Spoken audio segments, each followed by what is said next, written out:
하면서 주섬주섬 들고 다니세요. 어디든. 맞아요. 예, 들고 다니면서 뭐 다 소박한 예, 자연들이에요. 맞아요. 아이고 어림없는 소리 하지 말고 여기서 쓰세요. 맞아요. 쌍욕을 잘 못하세요. 제가 들은 가장 심한 욕. 아니 이자들이. 그자. 아니 이자가. 그자가.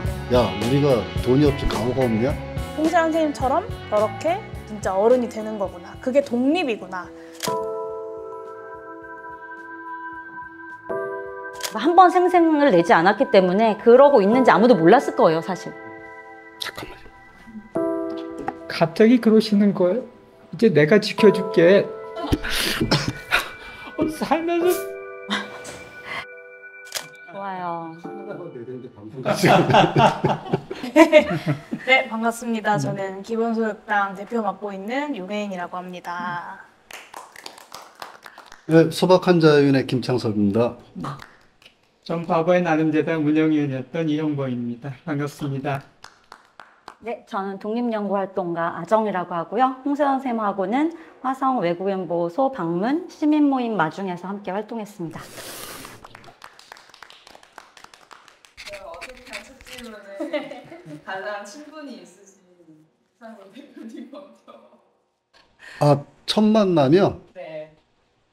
제가 진보신당 당원이었었는데 당시에 그 홍사 선생님이 당대표를 하신 적이 있어요. 그래서 당시에 제가 그 사람과 공감이라는 단체의 운영위원이었었는데 그때 이제 부탁을 드렸죠. 공동대표가 되어줄 수 있겠냐. 그래서 그때 이제 흔쾌히 동의하시면서 회원을 20명을 보내주겠다. 그러면서 이제 계속 관계를 맺어나가게 된 거죠. 그러면 몇 년이 그게 홍사 선생님이 진보신당 당대표 할 시기가 2011년. 그때부터 알게 된 거죠. 네. 저는 2004년도 그 한겨레 제2창간 때 홍세환 선생님이 제2창간 단장님이셨고요. 저는 이제 중앙집행위원이었습니다. 그래서 그때 식사하면서 이렇게 알게 돼서 오늘까지 이렇게 가시는 날까지 제가 처음으로 누가 죽었을 때 2박 3일 함께한 건 처음이었습니다. 저는 사실 이렇게 중고등학생 때 그러니까 저희 집에 이 파리의 택시 운전사 책이 어렸을 때 꽂혀 있었어요. 그래서 저에게는 유명한 선생님, 작가님 이런 느낌이었다가 2014년 2월에 기본소득 공동행동이라는 것이 발족을 했거든요. 그때 제가 대학생이었는데 그때 그 행사에 가서 홍세환 선생님을 처음 뵀어요. 그래서 어떤 베스트셀러 작가분을 만난 어떤 대학생의 그런 마음이었고 기본소득 정치연대라는 단체나 뭐 기본소득 한국네트워크나 뭐 소박한 자유인이나 이렇게 여러 공간에서 홍세환 선생님을 만나게 되었던 것 같습니다. 전가요? 전 2020년이었던 것 같고요. 동아시아 반일 무장전선이라는 영화에 배급에 힘을 쓰고 있었을 때 예, 소박한 자유인의 김창섭님이 뭐 공동체 상영을 문의하셨던 것 같고 소박한 자유인이라는 어떤 모임을 소개받았고 그래서 창섭을 통해서 홍세환 선생님을 만나 뵀던 것 같아요. 또 어려운 질문인데요. 내가 홍세환 선생님을 좋아하는 이유를 한마디씩 해주시자면. 홍세환 선생님은 친구입니다. 글을 쓰면서 그 글대로 사람을 살았고 그분은 사람을 차별하지 않고 그 누구나 그대로 인간을 대했고 우리가 어떠한 총을 냈을 때 수첩 보고서 일정이 있으면 무조건 하셨기 때문에 정말 가장 가까운 친구면서 또 선생님이셨던 것 같습니다. 이렇게 기억합니다. 이렇게 제가 길지 않은 삶을 살았지만 또 이렇게 뭔가 삶의 방향을 잡아줄 수 있는 그런 선생님을 만나기가 참 쉽지는 않았던 것 같아요. 근데 저한테는 어떤 뭐라고 할까요? 나의 라임 오렌지 나무에 나오는 포르투가 아저씨처럼 뭐랄까 이렇게 어떻게 살아가야 할지를 묻고 또 배우게 해주셨던 분이라고 저는 생각하고 그래서 홍세환 선생님을 선생님이라고 부를 수 있어서 참 감사했다라는 생각을 돌아가시고 나서 참 많이 했습니다. 그 어떤 진심으로 제가 마음에서 우러나서 선생님이라고 부르고 싶고 부를 수 있었던 그런 분이었고, 그게 저에게는 참 홍세환 선생님이 기억에 많이 남을 이유인 것 같아요. 아, 이거 말할 때 눈 마주치니까 울렁거려서 안 되겠네요. 딴 데 보고 말을 하든지 해야지. 마음이 울렁거리네요. 예. 듣고 있으니.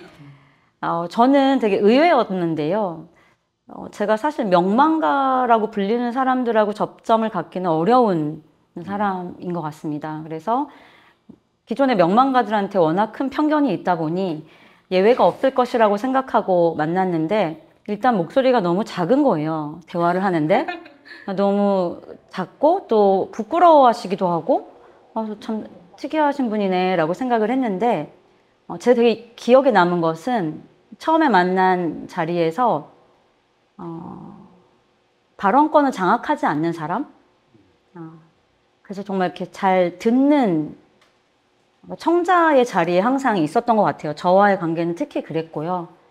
그리고 저는 제가 말 많고 시끄러우니까 어쨌든 예, 같이 있었는데 이렇게 수줍음도 있고, 수줍음이 있는 사람을 보기가 좀 어려운 시대여서 또 나름 약간 허당이라는 생각을 했어요. 약간 그 뭐라 그래야 되나, 틈새도 많으신 분이고 그런 것들 많이 부끄러워하지 않으셔서 정말 좋았고, 제일 좋았던 거는 힘든 일이든 아니면 되게 기쁜 일이든 많이 들어주셨던 것 같아요. 뭔가 이렇게 도움을 요청했을 때 단 한 번도 망설인 적이 없었던 것 같아요, 선생님이. 그래서 저도 사실은 홍세화 선생님이라고 부르지만 동료 활동가로 기억에 남아 있습니다.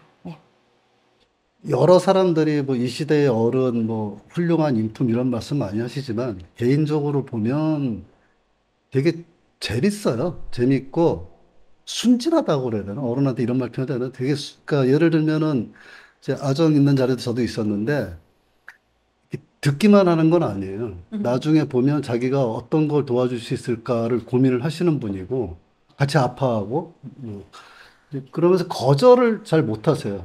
근데 개인적으로 보면 아까 말한 대로 되게 허당이잖아요. 되게 그 순진하고, 그런데 이제 가끔 이제 술 취하면 자기도 자랑도 하고 싶고 뭐 이럴 때 있잖아요. 그러면 이제 어쩌다 깨알 만큼 자랑을 해놓고 얼굴이 빨개지는 뭐 그런 사람 있잖아요.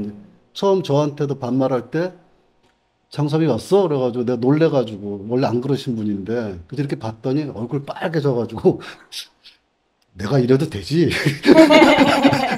아니, 그런 스타일. 그래서 우리가 보통 명망가나 이런 베스트셀러 작가 이렇게 유명하신 분 보면 좀 긴장하잖아요. 맞아요. 근데 홍세 선생님 만나면서는 제가 이렇게 오히려 우리가 놀렸죠. 당황해 하시고 얼굴 빨개지고 이게 재밌었던 거예요, 저희한테는. 그래서 그랬던 분이어서 이렇게. 홍사 선생님과의 추억 에피소드가 저는 이게 추억이보다는 정말 좀 잊을 수 없는 장면들이 몇 개 있는 것 같아요. 명절 때였는데 떡국을 끓여주신다고 초대를 받았어요. 엄청 부담스럽더라고요. 갔더니 되게 예쁜 앞치마를 두르고, 제가 좋아하는 캐릭터가 있는데 무민마마라고, 딱 그런 앞치마를 두르고 열심히 뭔가를 끓이고 계셨어요. 그리고 그때 재미있는 시간을 보내고 이렇게 어디에 가입을 하라 하면서 주섬주섬 들고 다니세요. 어디든. 맞아요. 예, 들고 다니면서 뭐 그쵸? 소박한 자유인이나 다 소박한 자유인 맞아요.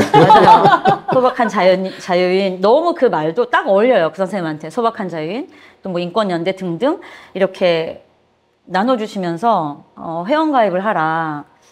묘한 마음이 들더라고요. 그렇게 보통 안 하잖아요. 예, 그래서 어거지로 가입도 하고 함께 하게 되기도 했고, 그래서 그 정도의 인연이었지만 화성 외국인보호소 방문 시민모임 마중이라는 곳이었는데, 그 사무실이 마침 선생님 자택에서 너무나 가까운 거예요. 그 떡국 먹은 지 얼마 안 된 때였는데, 그래서 바로 전화를 해서 선생님, 저 여기 선생님 집 근처인데요. 외국인보호소라는 곳이 있고 거기에 격주로 방문하고 난민 신청자들 중심으로 면회하는 활동이 있어요. 그래서 선생님도 프랑스에서 난민이었던 경험이 있고 또 언어도 되니까 거기 이제 북아프리카 분들이 많으셔서 프랑스 식민지니까 프랑스어 많이 하시거든요. 그래서 같이 면회 활동 하면 어떨까요? 길게 설명도 안 했던 것 같아요. 약간 너스레 떨면서 그랬더니 선생님께서 나 지금 한겨레 칼럼 쓰는 중인데 1시간 정도 있으면 끝나니까 그때 나가겠다고 하시면서 오셨고 그날 바로 같이 활동을 해 주시겠다고 약속을 하셨고 그때부터 꼬이신 거죠. 꼬였어요. 예. 그리고 딱 그 일주일 뒤에 둘이 함께 화성 외국인 보호소의 면회실에 앉아 있었던 그런 상황이 연출되었죠. 그리고 생각보다 조금 다를 것 같았는데 감옥과 똑같은 풍경이 펼쳐졌기 때문에 그 면회실에서 함께 면회했던 첫 번째 면회가 가장 기억에 남습니다. 요리는 잘하시나요? 요리요? 애지간히는 하시는 것 같아요. 중간 이상은 해요. 저만큼은 하시는 것 같아서. 저보다는 못하고. 이제 보통 명절 때 가면 이제 그 전화가 와요, 전화. 그러니까 홍사 선생님 특징이 뭐냐면 같이 노는 걸 좋아해요. 야, 냉장고에 뭐 있는데 뭐 할 수 있는 게 있냐, 뭐 그러면서. 그럼 이제 요리를 하면 옆에서 계속 이제 내가 할 수 있는 게 뭐 없나, 막 그러면 저쪽으로 가 계시라고. 근데 이제 가정 얘기 들으면서 제가 이 얘기는 꼭 해주고 싶었는데, 마중 활동하면서 제가 볼 때는 홍사 선생 되게 신나는 모습이었어요. 그러니까 이제, 그 뭐라 그럴까, 이제, 이거는 내가 해야 될 를 찾았다라는 그런 느낌이라고 그럴까? 그래서 이제 꼭 그거는 스케줄에서 우선순위로 두셨던 측면도 있고, 그리고 그 어느 날 저한테 그 말씀 하시더라고요. 나 AA 센터를 만들고 싶다. 그래서 그게 뭡니까? 그랬더니 이제 아시아 아프리카 센터를 만들고 싶다. 그러니까 이제 마지막에 이제 그쪽에 활동을 좀 했으면 이제 했던 거고. 예. 홍 선생님이 2007년도, 8년도에 그 한겨레 신문 기획위원으로 계실 때, 그 홍세화의 세상 속으로라는 꼭지를 27꼭지를 쓰셨습니다. 근데 저하고 3꼭지를 했어요. 한 번은 광주에 은혜학교란 장애인 학교 가서 선생님 광주 가셔서 장애인들이 요즘 300명이 졸업을 했는데 26, 5명밖에 취업을 못하고 있으니 지지 방문도 좀 해주실 겸 기사도 좀 했으면 좋겠으면 좀 그래 가야지 해서 광주에 또 새벽 첫차 타고 내려가서 이렇게 쓰시고, 또 한 번은 마산 트라피스트 수녀원에서, 근데 거긴 봉쇄 수녀원입니다. 봉쇄 수녀원은 한 번 들어가면은 원장님 빼고는 아무도 외출이 안 돼요. 그럼 내가 가야지. 그렇게 하셔가지고 또 갔는데 거기가 봉쇄 수녀원이라 강사 초빙하기도 어렵고, 그래서 선생님 오시니까 강의를 부탁하는 거예요. 이분들이 평생 딱 한 번 이제 볼 수 있는 기회거든요. 선생님 피곤하신 건 아시는데 어떻게 수녀님들이 강의 좀 해달라고 부탁을 하는데 어떻게 하시겠어요? 거절할까요? 제가 그랬더니 아니요, 내가 가서 할게 하면서 90분을 강의하고 오시더라고요. 수녀님들한테는 가입 신청서 안 주셨어요? 그때 안 했어요.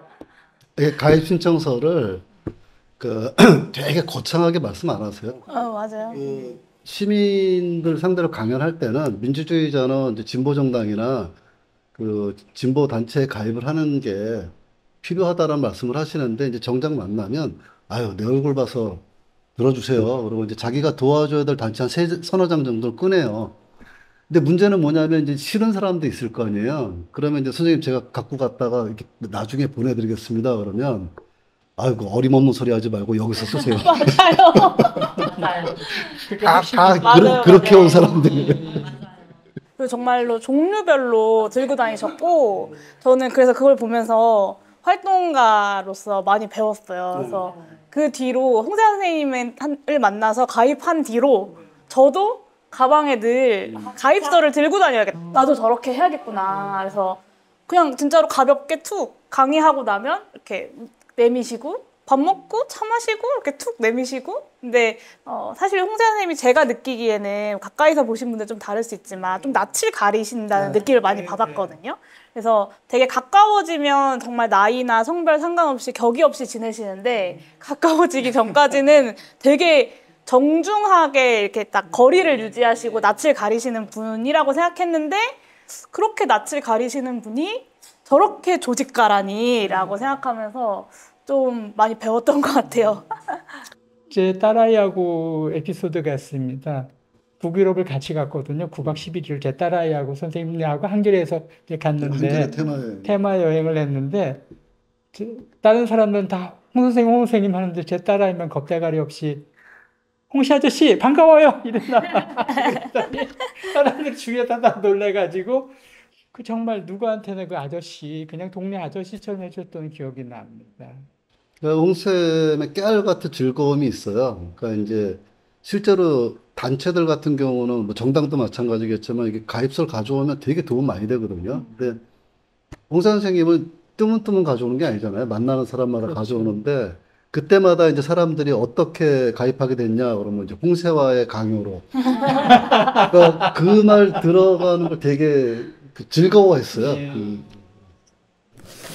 계엄령 선포부터 신나게 운동하는 이런 풍경 이런 것들을 지켜보셨다면 어떻게 말씀을 하셨을지. 아마 여태까지 모습을 보면 광장에서 많은 사람이 나오면 여러 사람들의 목소리가 들리잖아요. 근데 보통의 경우에는 이제 그 싸움이 끝나고 나면 몇 사람으로 대표되는 것에 대해서 비판을 좀 많이 해오셨잖아요. 그래서 아마도 이번에도 보면 그 다양한 목소리 속에서 묻힐 수도 있는 얘기들을 아마 좀 들으려고 하고 그것을 대변하려고 하지 않았을까라고 생각을 해요. 그래서 아니 뭐 전장현에서 사실은 그 자리에 있었잖아요. 그러니까 그런 예들을 아마 좀 친절하게 말씀하지 않았었을까. 그 20대, 30대한테 고맙다고 말씀하셨을 것 같아요. 애썼다, 수고했다, 그리고 언론에서 너무 미안하다. 이걸 저지하지 못하고 이런 일이 벌어지게끔 했으니까 너무 미안한데 그래도 너희들이 함께 해줘서 나는 참 고맙고 참 즐겁고 같이 춤을 췄을 것 같아요. 홍세 선생님이 그 쌍욕을 잘 못하세요. 네, 저는 잘하는데. 그래서 아마 계엄의 밤에는 욕을 하셨을 것 같은데 해봤자 제가 들은 가장 심한 욕. 아니 이자들이. 아니 이자가.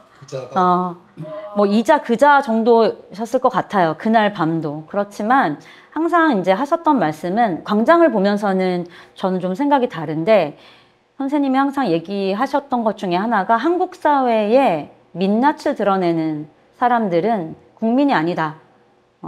인간의 민낯을 드러내는 것이 비인간 동물인 것처럼 국민의 민낯을 드러내는 것은 국민이 아닌 사람들이라고 하셨고 그 한국 사회의 윤곽을 그리는 사람들이 바로 난민이라고 얘기를 하셨던 기억이 있어요. 그렇다면 광장은 한국 사회의 윤곽, 예를 들면 2030 여성들을 그렇게 언론에서 주목을 하지만 늘 있었던 사람들이 유독 주목받는다는 거는 윤곽이 지금에서야 사람들이 알아차렸을 뿐이지 지금 나온 건 아니니까요. 그래서 윤곽에 대해서 말씀을 하셨을 것 같다는 생각이 들고 거기서 충분히 나오지 못한 목소리라고 하는 것이 오히려 우리 사회의 윤곽일 텐데 그거 지금 잘 안 보이는 것? 그래도 이번 광장에서 조금씩 보이기 시작한 것도 있잖아요. 예, 근데 그런 고민을 나눠볼 수 있었을 것 같아요. 선생님이랑 불만도 얘기하고 아니 그런데 말입니다. 쾅 치면서 이렇게 불만도 같이 나눠볼 수 있었을 것 같습니다. 저는 어떻게 말씀하셨을지는 잘 모르겠어요. 저도 그게 되게 궁금하고 다 저희가 소박한 자유인 회원이잖아요. 근데 홍세 선생님 주변은 거의 다 소박한 자유인 회원이라고 보면 되는데 그러니까 홍세화 선생님을 떠올렸을 때 생각나는 대표적인 단어가 이 자유인이라는 단어잖아요. 그래서 저는 탄핵 이후에 우리가 윤석열로부터 탈환한 이 자유에 대해서 선생님이 계셨다면 윤석열로부터 탈환한 이 자유를 어떻게 정의할지 그런 좀 따뜻한 성찰 같은 걸 같이 해주시지 않았을까? 그런 생각이 저는 많이 들더라고요. 아쉽죠. 네. 다른 질문은 가장 좋아하는 홍세아 선생님의 문장이나 특히나 인상 깊은 운동이나 생각이 있으실지. 저는 그 선생님 책 중에 생각에 잡혀서 명언을 하셨어요. 어떤 명언이냐면 공부 잘하는 사람과 못하는 사람의 차이점에 대해서 말씀하셨는데 딱 그냥 간단 명료하게 하셨습니다. 공부 잘하는 사람은 시험 보고 나서 잊어버리는 사람, 공부 못하는 사람은 시험 보기 전에 잊어버리는 사람. 그러니까는 그 지적 인종주의에 대해서 신랄한 비판이면서 우리 사회가 지향해야 될 점들이 그 차이밖에 없는데 하늘과 땅처럼 계급이 있고 이런 거에 대해서 얘기했을 때 저는 그 말이 가장 명문장이라고 생각합니다. 봉사라는 사람을 어떤 식으로 표현하는 게 좋을까? 근데 저는 개인적으로 이렇게 보면 그 말을 제일 좋아해요. 야, 우리가 돈이 없지 가오가 없냐? 그러니까 이제 잘 놀자는 얘기거든요. 놀 때만큼은 우리가 가오를 지켜야지. 놀 때도 우리가 이렇게 비루하게 놀아야 되냐? 뭐 그런 게 저는 되게 멋있었어요. 제가 2015년도쯤에 친구들이랑 같이 이제 장발장 은행장 홍세아 선생님을 찾아뵀었어요. 그때 사실은 잘 몰랐던 이 가난이 사람들을 어떻게 대하고 있는지, 홍세아 선생님이 왜 장발장 은행이라고 하는 세상에서 가장 가난한 은행장을 하고 계신지를 처음 들었는데, 벌금 낼 돈이 없어서 한 해에 감옥을 가는 사람이 한 35,000명 정도 된다. 근데 그분들이 3년 전부터 기본소득을 받았다면 과연 그 처지에 놓였겠느냐라는 질문을 2015년에 던지셨던 것이 저는 굉장히 좀 기억에 많이 남았고, 은식기를 훔쳐갔던 장발장에게 은촛대를 쥐어줬던 그 미리엘 주교가 우리 모두에게 필요한 것이 아닐까? 그래서 홍세아 선생님이 장발장 은행이라고 하는 운동을 하고 계시는구나 이런 생각을 했었고, 또 하나 또 기억에 많이 남았던 게 그 장발장 은행을 소개하시면서 상환율이 높지 않다 이런 얘기를 하셨어요. 상환율이 높지 않으면 은행은 사실은 이렇게 경영에 실패한 거잖아요. 하지만 이 국가와 사회로부터 징벌받고 냉대받았던 그런 사람들이 동시에 어떤 시민들의 연대의 힘으로 따뜻한 온기를, 사회의 온기를 느낄 수 있었다면 그것만으로도 대출금은 상환된 것이다 라는 이야기를 해주셨던 것이 굉장히 많이 기억에 남고, 그냥 절망을 직시하는 걸 넘어서 사회의 온기를 조직하는 그런 역할을 하고 계시는구나 라는 걸 그때 처음 알았어요.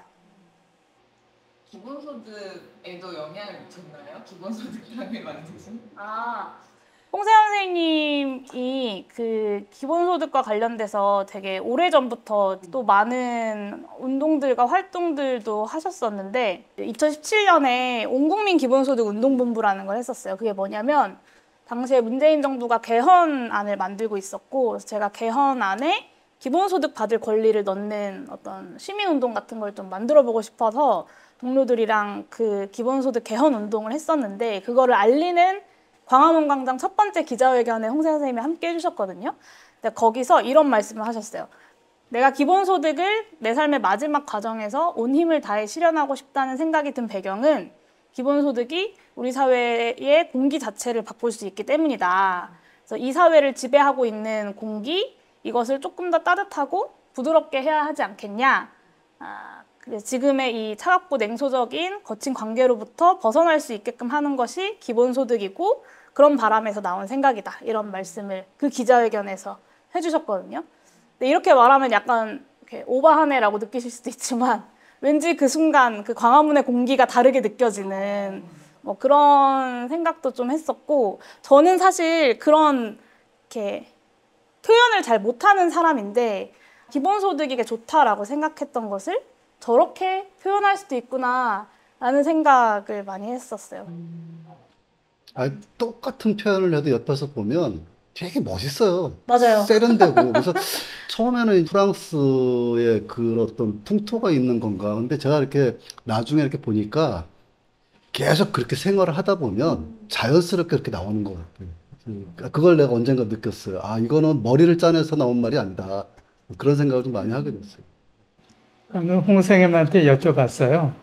이게 어떻게 요리를 잘 하시냐고 그랬더니 프랑스라는 나라는 남녀가 서로 연애를 할 때 이제 친해지고 집으로 초대했을 때 남자가 여성을 초대를 해서 메인 요리를 한다고 그럽니다. 해준다고 그럽니다. 그래서 그 메인 요리가 그 여성의 입맛에 딱 맞으면은 이제 관계가 시작되는 거고, 진짜 관계가.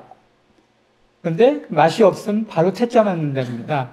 그래서 프랑스는 남자들이 요리를 최소한 한 가지는 잘할 수밖에 없다. 난 거기서 배웠다. 아, 그렇군요. 제가 프랑스에 안 태어난 게 천만다행입니다. 그랬습니다. 그게 이제 쉐무와 셰뚜아인데, 그 택시를 오래 하셨잖아요. 그럼 뒤에 연인들이 이제 늦게 가면서 쉐무와 셰뚜아 그런데요. 그게 네 집에 갈래, 내 집에 갈래 이 소리래요. 그래서 이제 프랑스 갈 일이 있어서 이제 장난치려고 선생님 그때 그 말했던 게 뭐지? 쉐무와 셰뚜아? 막 이랬더니 경망스럽기는 쉐무와 셰뚜아. 저는 인상에 남는 문구가 두 개 있어요.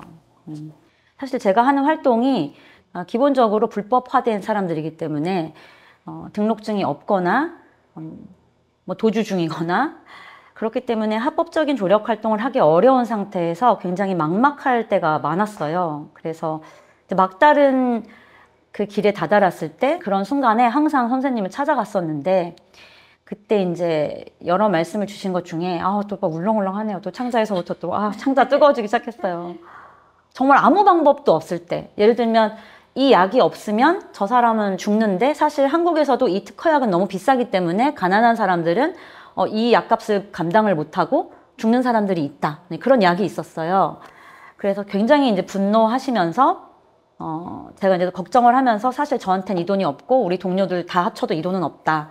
그리고 사회적인 안전망이 전혀 없고 그 안전망이 먹히지 않는 존재들, 전혀 안전망이 없는 사람들 옆에 있다 보니 이게 너무 이제 힘든 거죠. 그랬더니 선생님이 아정씨 걱정하지 마세요. 곳곳에 사람들이 있어요. 그러니까 저한테 제일 많이 말했던 것이 걱정 마세요. 곳곳에 사람들이 있어요. 근데 제가 그게 엄청 크게 위로가 됐어요. 됐고 그게 사람들이 있는 거는 그냥 내 앞에 나타나는 게 아니라 이제 모으는 거죠. 일일이 다 전화하고 어떤 아주 구체적인 사안 하나를 두고 같이 궁리해주는. 그래서 사실은 그 약도 구했고요. 예, 그게 뭐 이렇게 합법적인 루트였다고는 말을 할 수가 없지만 그 약도 구했고 그리고 그런 모색을 통해서 굉장히 사실 그런 말씀도 하셨거든요. 왜 우리만 법을 지켜야 돼? 예, 그러니까 사실은 그 비합법 투쟁에 대한 안목도 되게 있으셨던 것 같아요. 그리고 또 하나는 정말 이 사람은 작지만 구체적인 승리가 뭔지 아는 사람이구나 라고 생각했고 그걸 좀 많이 배웠는데요. 난민 기본소득 이걸 같이 만들어 봤어요. 난민들 중에서도 성소수자 난민, HIV 감염인 난민 이런 분들이 의료보험 그 망에도 없고 어떤 방법으로도 살아갈 수가 없는 상태에서 이 사람들이 없는 거는 법적 지위지 사회적 지위가 아니다. 사회적 지위는 우리가 만드는 거다. 그래도 한 달에 몇십만 원의 기본소득이 있었기 때문에 이 사람들은 정말 숨구멍이 생겼어요. 그래서 2년 동안 그렇게 난민 기본소득 실험이라는 걸 해봤고요. 의미가 되게 컸고 곳곳에 사람이 있다라는 말은 그래서 굉장히 중요한 말이었던 것 같습니다. 예. 눈물 날라 하네. 눈물 날라 해.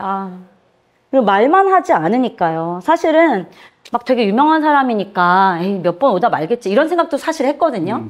근데 같이 그렇게 막 철창 앞에 놓고 막 메모장 놓고 막 뭐 주수와 하면서 막 열심히 메모하시고 서면 쓸 때도 뭐 거의 4-5시간 앉아서 계속 땀 뻘뻘 흘리면서 통역해 주시고 그래서 그런 게 기억에 남고요. 한 번 생생을 내지 않았기 때문에 그러고 있는지 아무도 몰랐을 거예요, 사실. 어디 가서 말할 데도 없고. 그런 부분에서 정말 어떤 생각한 걸 바로바로 실천할 수 있고 궁리할 수 있는 사람이 몇 명이나 있을까라고 했을 때 굉장히 저는 그런 부분에 존경하고 정말 멋진 동료 활동가였다라는 생각하고 있어요. 예. 근데 그렇게 다 활동을 엄청 많이 하시는데 송재환 선생님은 시간이 있으셨어요? 그러니까는 그분의 시간은 이웃들의 시간이었습니다. 그러니까는 시간이라는 것, 그러니까 홍사 선생님이 이제 그런 분위기를 되게 싫어하세요. 되게 엄숙하고 막 비장하고 뭐 홍사 선생님 특징이 되게 즐겁게 같이 놀다 보면 어느 순간에 자연스럽게 동의를 하고 같이 나도 여기 껴있네 뭐 이런 식. 선생님과 같이 동거를 치셨나요? 아, 저는 이제 홍사 선생님의 승부욕에 대해서는 거의 뒷담화입니다. 승부욕이 너무 강해서, 그러니까 게임만큼은 봐주지 않으신다. 최선을 다해요. 근데 이제 저에 대해서는 왜 그러냐면, 퍼센테이지가 제가 높으면 제 당구수를 올려요.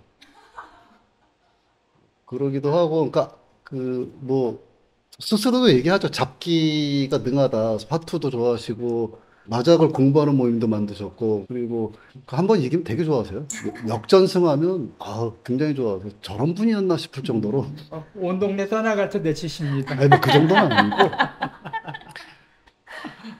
따님하고 한번 그런 얘기를 한 적이 있는데, 그 아빠가 되게 개구장이라고 그러더라고요. 그래서 그때 처음 들었을 때는 정말요? 그랬는데, 이제 당구 치면서 이렇게 볼 때 보면은, 그게 무슨 말인지 이해가 되더라고요.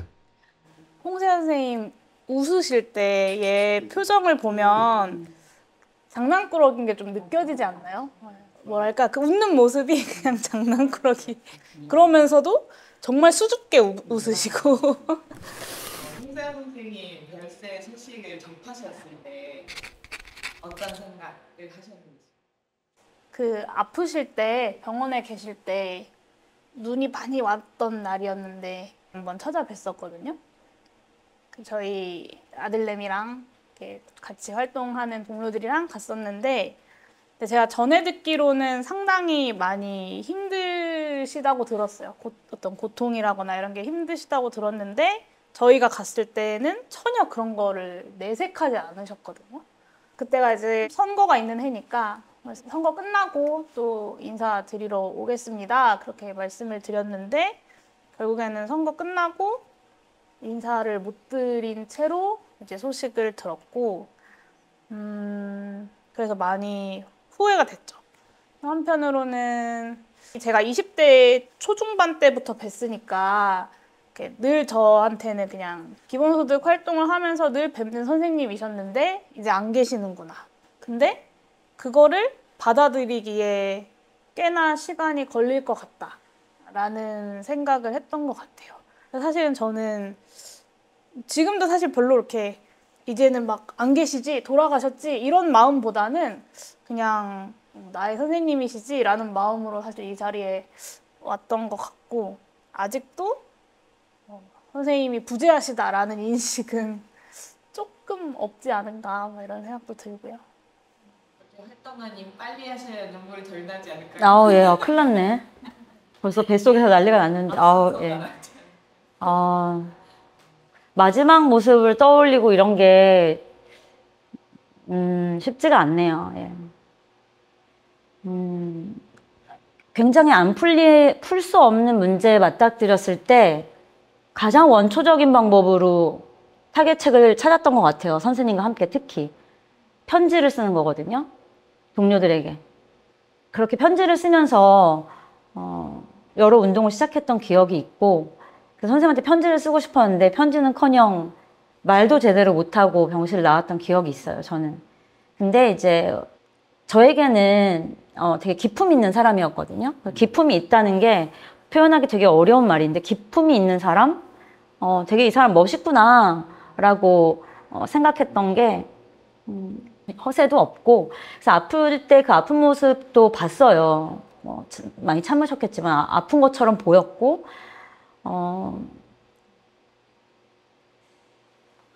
큰일 났네. 말을 할 수가 있을까? 근데 어쨌든 저는 이제 마지막으로 병실을 지켰던 사람들이 있었고, 그 병실의 느낌이 사실은 슬픔이 가득한데 다 웃고 있는 거예요.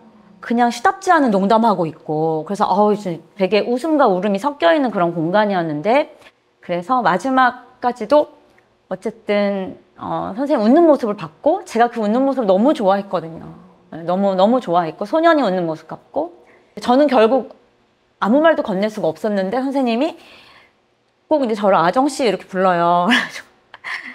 아정씨, 우리 또 봐요. 이렇게 얘기를 하는 거예요. 또 만나요. 라고 얘기를 하시는데, 정말 이렇게 제가 그렇게 머뭇거리는 거를 제가 입이 안 떨어졌는데, 손을 꽉 잡으면서 힘을 꽉 주시더니, 저를 보고 너무 다정하게 그 얘기를 하셨고, 저는 병실을 나와서도 정말 잊기가 어렵더라고요. 그 마지막까지 그런 모습이 너무 좋았고, 그리고 전 선생님 이제 안 계시지만, 저는 사실은 선생님이 구제한다라는 생각은 별로 안 하고 있어요. 네, 그래서 없지만 같이 있는 느낌도 들기도 하고요. 예. 그때 못했지만 선생님 또 만나요라는 말을 저도 화답했으면 좋았을 텐데 이런 후회감이 좀 들긴 합니다. 네. 그 다른 사람한테 그렇게 다정하게 말씀하신 마지막에 한 말은 뜬금없는 소리 좀 하지 말라는 소리였어요. 마지막까지 있었거든요. 그때 얘기는 별로 제가 못할 것 같고, 다만 이제, 야, 저 양반은 돌아가실 때까지 저렇게 품격이 있네라고 이제 생각했던 게, 하나하나 이제 정리를 하는 거예요. 그래서 그 투표도 녹색병원 걸어서 한 200m 거리인가? 이제 거기 가서 투표하고 오셨고, 자랑하시더라고, 또 투표하고 왔다고. 그리고 이제 하나하나 이제 정리를 하시는 거예요. 보고 싶은 사람 누가 있습니까? 그러면 이제 보면서 이제 제일 마지막에 난관이 한결의 인터뷰였어요. 그거를 되게 걱정도 많이 하시고, 근데 마지막으로 정리를 해야 되겠다라고 하면서 이제 힘들게 하셨죠. 그리고 이제 다 이제 기자들하고 사진 기자들 가고 나서 혼자 앉아서 그러시더라고. 아, 이제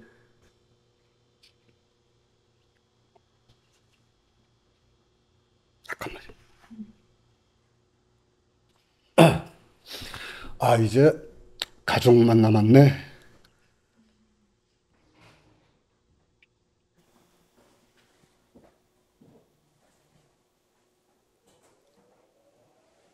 아, 어떡해. 분위기 좀 바꿔주시죠. 이제 사실 돌아가셨다고 들었을 때 이제 누가 나를 지켜주지? 그러니까 제가 사는 모습이 좀 위태위태했나 봅니다. 사람들한테 좀 학력이 없고 가진 게 없다고 좀 이렇게 일은 잘하는데 사람은 좀 무시당하고 이런 걸 좀 많이 보셨나 봅니다. 몇 번은. 그러더니 갑자기 그러시는 거예요. 그땐 제가 양성을 썼거든요. 이노영범 씨, 이제 내가 지켜줄게.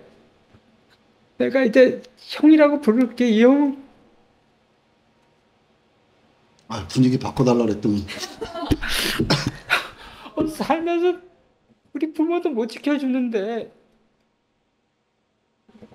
그리고 저는 선생님이 아프셨을 때, 아이, 힘드신데 왜 가나 했는데, 이제 갑자기 문자가 왔어요. 그것도 잊어버리지 못한 2023년도 12월 24일 날 올 수 있냐고, 오전에. 그래서 갔더니 웃으시면서, 그리고 뭐 이 얘기 저 얘기 하셨는데, 근데 이제 저희가 이제 한국 고유 풍습이 있습니다. 어른들이 이렇게 돌아가실 때가 되면은 노잣돈을 드리는 풍습이 있습니다. 그래서 저는 이제 정말 이게 마지막인지 모르지만은 내가 마지막 드릴 수 있는 물질적이구나. 그래서 이제 봉투에다 넣어서 노잣돈을 드리고 그 풍습대로 하고 이제 왔는데 문자가 왔어요. 에이, 내가 봉투 받으려고 부르지 않았는데 미안하고 고마워요라는 표시가, 그 분이 물론 수십 명, 수백 명, 수천 명이 왔다 갔겠지만 저한테는 그 개인적으로 하나하나를 챙기는, 정말 그 예수님께서 말씀하신 벗을려야 죽는 것보다 더 큰 사랑이 없다. 그걸 실천하고 가셨기 때문에 우리는 그분이 늘 살아있고 늘 이렇게 책을 읽을 때는 그분의 목소리가 이렇게 전달이 되는 것 같아요. 그래서 항상 가슴 안에 있고, 그분의, 제가 예수님처럼 못 살지만은 홍 선생님처럼은 살겠다고 다짐을 했죠.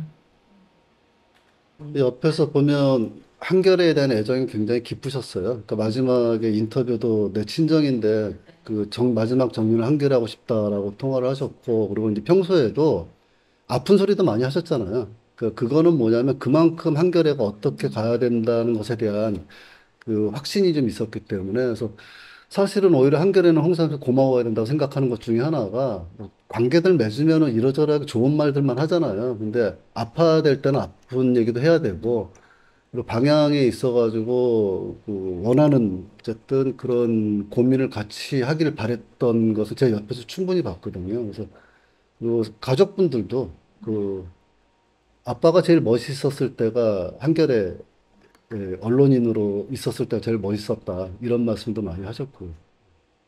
마지막에 띄워드리는 거예요? 마지막 질문으로 홍세화 선생님을 한국 사회가 잊지 않아야 하는 이유 말씀을 해주신다면. 제가 먼저 가볍게 제가 그 아이를 낳고 아이를 키우는 게 쉽지 않잖아요. 육아 프로그램 같은 데서 많이 하는 말인데, 육아의 마지막은 아이를 잘 키워내는 것이 아니라 아이를 잘 독립시키는 것이다, 이런 이야기들을 많이 하는데, 어른이 된다는 건 이렇게 나이가 드는 게 아니라 이렇게 정말로 독립을 해야 되는 거구나라는 생각을 아이를 키우면서 많이 했어요. 우리가 홍세화 선생님을 기억해야 되는 이유? 뭐 이런 질문을 주셨는데, 저한테는 홍세화 선생님 이름이 세계평화잖아요. 어떤 거창한 의미의 막 세계평화를 지키는 우리의 막 히어로 이런 게 아니라, 그냥 세계평화를 향해서 가는, 자기 발로 발 딛고 서서 그 길로 갈 수 있는 개인이라고 하는 모습이 있다면 저런 모습이지 않을까라는 생각을 선생님을 보면서 저는 많이 했던 것 같아요. 그러니까 나이가 뭐 70, 80이라고 어른인 것도 아니고 10대라고 해서 무조건 다 어린 것도 아니고, 홍세화 선생님처럼 저렇게 자기 발로 딛고 서서 사유할 줄 알고 그것으로 성찰할 줄 아는 그런 사람이 진짜 어른이 되는 거구나. 그게 독립이구나. 그래서 가장 어렵지만 지향해야 되는 어떤 삶의 태도로서의 독립적인, 그야말로 자유로운 개인으로서 사셨기 때문에 우리 모두가 홍세화라는 사람을 기억할 수밖에 없지 않을까. 그리고 그렇게 된다면 우리 사회가 지금보다는 조금 더 성숙하게 여러 가지 갈등들을 잘 풀어나갈 수 있지 않을까, 그런 생각을 해봤습니다. 좀 홍 선생님의 그 일관성에 대해서 말씀드리고 싶어요. 많은 사람들이 이제 자기가 이제 지휘가 되고 명망가가 되고 그러면은 여기저기서 이제 제안들을 많이 합니다. 민주노동당에서도 국회의원 제안을 했었고, 특히 MBC, KBS 노동조합에서는 홍 선생님을 KBS 이사, MBC 이사를 모시려고 무척 노력을 하셨어요. 근데 다른 분들은 이제 이사직을 제안받으면은 바로 당적을 포기하고 이사 끝나고서 다시 복당을 하시는데, 그분은 일관성 있게 나는 당원이기 때문에 안 됩니다. 선생님, 남들 다 그렇게 왜 이렇게 일관성이 있어야 됩니다라고 그냥 표현하시더라고요. 그래서 우리 사회가 정말 홍 선생님처럼 머리가 아니라 가슴으로 사는 정치인들, 사람들이 많이 나왔으면 합니다. 저는 아마 선생님은 생각하면 물러서는 길, 퇴로에 대해서 많이 생각하게 되거든요. 근데 물러서는 거는 은퇴한다라는 의미랑은 좀 다른 것 같아요. 물러서는 길에서 다시 곳곳에 사람들이 있으니 작은 오솔길을 막 만드는 거예요. 잔가지들을. 그리고 자기가 그것을 제압하거나 통제하려고 하지 않아요. 내버려 두는 거죠. 그래서 저는 횃불을 들었던 사람들이 횃불을 내려놓는, 그 내려놓은 이후에 퇴로라고 하는 거는 곳곳에 모닥불을 피우는 거다라는 생각을 하게 됐고요. 그리고 그거를 선생님하고의 관계 속에서 모닥불은 되게 꺼지기 쉽고 좀 시시하잖아요. 오래 가지도 않고. 그런데 곳곳에서 피는 거예요. 그렇기 때문에 그걸 꺼트리려고 하는 세력들도 사실 쉽지 않죠. 너무나 작은 불들이 여기저기 피워져 있다면. 그래서 그런 작은 물음들이라던가 뭐 작은 문제의식, 작은 시도, 이런 거를 굉장히 소중하게 여길 줄 아는 사람이었다는 생각이 들어서 항상 고민하고 들을 수 있는 사람이었으면 좋겠다. 예, 그런 생각을 하게 됩니다. 그러니까 홍 선생님 워낙 많은 사람들 많은 다녀하고 관계를 맺어서 각자의 방식으로 기억하는 방식은 다 다를 거라고 보고요. 그래서 그 부분은 존중받아야 될 문제라고 생각을 하고 특히 이제 끝까지 간병을 했던 분들은 그 감성적으로 되게 힘들어서 그 잊으려고 노력한 분들도 꽤 있어요. 그러니까 생각나면 자꾸 감정이 안 되니까. 근데 저는 그 생각을 좀 해요. 그러니까 이제 우리한테 바라는 게 뭘까? 그러니까 항상 계속 슬퍼하고 또는 뭐 어떤 식으로도 기억하는 걸 원할까라는 것보다 야, 이젠 니들이 해라 라고 말할 것 같아요. 그래서 저도 보면 이제 그 홍사 선생님의 저는 이제 그 이념이라든가 목표라든가 이런 것도 되게 중요하지만 홍사 선생을 보면서 내가 느꼈던 거는 아, 이런 태도가 굉장히 중요하다는 걸 느꼈거든요. 그래서 홍사와 같은 태도로 좀 살고 싶다. 잘 될지 모르겠지만 그리고 소박한 자유나 여기 계신 분들하고 뭐 홍사 선생이 하다가 못한 걸로 끝내는 게 아니라 이것을 이제 홍사와 방식으로 한번 우리가 한번 끌어보자. 가야 될 방향이 그게 아닐까. 그런 고민을 좀 하고 있습니다. 그러면 이렇게 설명했습니다. 잘 버텼어. 지나친 물신주의, 상품이라든지 자본이 부추기는 욕망에 자발적으로 독점하는 어떤 그 인간다움을 찾으려는 모든 운동의 기반 자체가 아주 취약해지고 있는 이런 상황. 제가 주로 강연이나 이런 자리에서 얘기하는 것은 생각의 형성에 대한 얘기를 주로 하죠.